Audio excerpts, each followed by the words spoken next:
মা কিয় দিছে গিফ্টটো বৌক?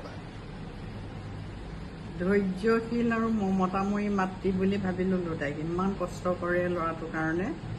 বহুত ধৈৰ্য আছে দেই সঁচাকে।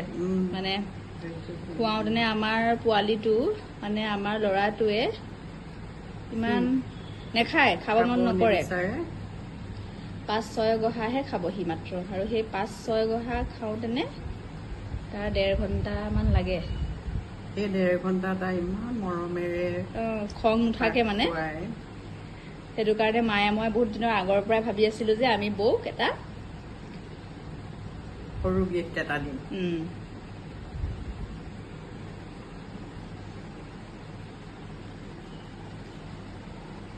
বেষ্ট ধৈৰ্যশীল award goes to Champita Kashyap.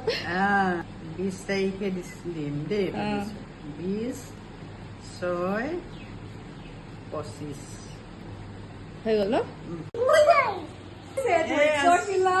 মমতাময়ী মাতৃলৈ ক্ষুদ্ৰ উপহাৰ মা আৰু কাকু ফালৰ পৰা উপহাৰ দিছে। এতিয়া কি কিহৰ কাৰণে দিয়া হৈছে এইটো? তুমি যে তুমি ল'ৰাটোক মানে 1.5 ঘণ্টা ধৰি 1.5 ঘণ্টা দিছে ভাত খুৱাই থাকে। তাৰ কাৰণে আমি এইটো আমাৰ ফালৰ পৰা অমানি উপহাৰ এটা দিছো। হয় নি? খুলি বহুত চোৱাচোন। বহুত থেংক ইউ দেই। তুমি এতিয়া খুলি চোৱা কি আছে। কি দেখাই দিওঁ। এইটো আমি মায়ে মই আগৰ পৰাই ভাবি আছিলো জানান নাই? সেইটো আমাৰ পোৱালিটো যোনটোৱে ভাত নাখায় দেই। এইটো এয়া ভাত নোখোৱা হ'লে নেকি?